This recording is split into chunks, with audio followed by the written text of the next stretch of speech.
Your identity is your perception of yourself, and as well as the world's perception of you. So your identity comprises of a few things. First is the physical, your gender, your skin color, the color of your eyes, your ethnic group. And your identity also comprises of your interpretation of all the things you've heard about yourself when you were growing up, through society, through school, religious organizations. So your identity is quite complex. It comprises of a whole series of things. And of course your identity is also how the world perceives you. But none of these are carved in stone. I think even gender, we've seen how fluid that can be. So your identity is important because it's what gives you the sense of belonging. You can identify with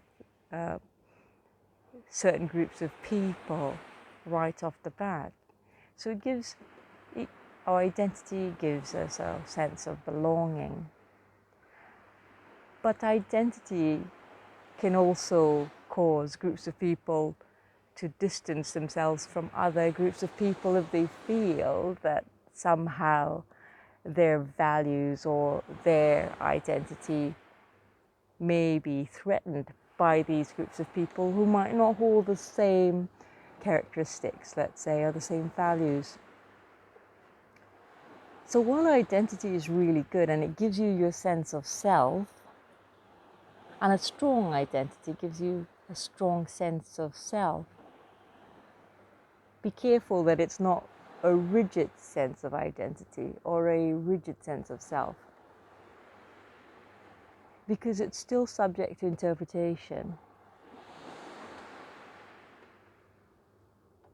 If you want to make any change at all in your life, whether it's in your relationships or whether it be at work, a new career goal, whether it could be wanting to change some of your habits in regard to your health, whether it's your desire to have more wealth, whatever it is you want to change, you can only make lasting change when you actually change that aspect of your identity. So we are where we are, and we are who we are because of who we believe ourselves to be.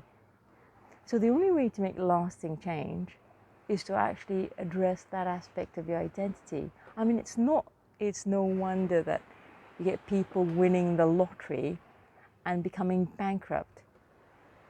If it's people who've never had a lot of money, unless you change the way you perceive yourself, winning the lottery might just result in you losing that money. So for lasting change to happen, whether it's in your health, your lifestyle, whatever it is, you need to address the core, which is your identity around that particular issue. So you hear people say, there's no way I'm going to ever be slim because all the women in my family were not or are not slim.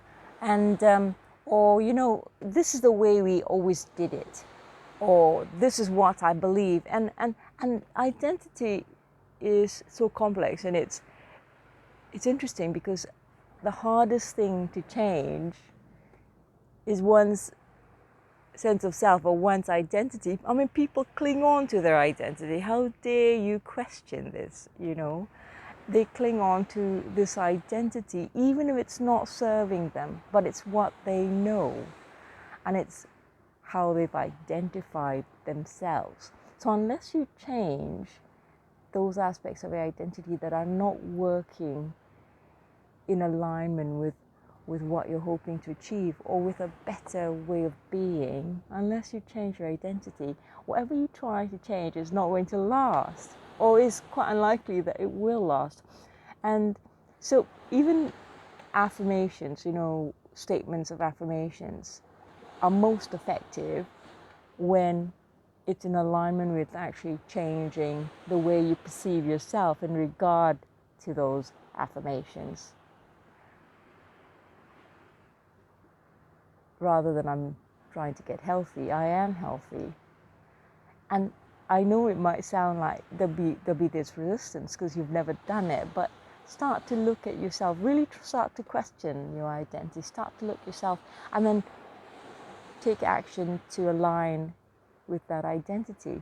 But till you change the way you see yourself, everything else is going to be a lot more difficult. And also when it comes to manifesting, it's more effective when you manifest from a way of being rather than just from a way of doing. So you have to manifest as if you're already there. And it sounds strange, but until you change the way you look at yourself, it's very hard to really allow for long-term transformation in any way. So what aspects of yourself, or what aspects of how you see yourself, do you think need tweaking? And the best part about identity or taking ownership is because when you take full responsibility for who you are and who you want to be, it's very liberating, but it's also incredibly empowering. So my challenge to you is to look at aspects of your identity which you think could do with a revisit or a tweaking. Things maybe your parents said about who you were, or maybe society said about who you were. I'm from the South, hence this, or because don't forget, how you perceive yourself also affects the way you perceive other people. And it could inhibit a lot of, how we grow as a community and as a society, until we're able to look at how we can change some of the way we look at things and ourselves. It's hard to change anything else. And that's my challenge to you and for myself, is that to look at how you perceive yourself and see what can be changed.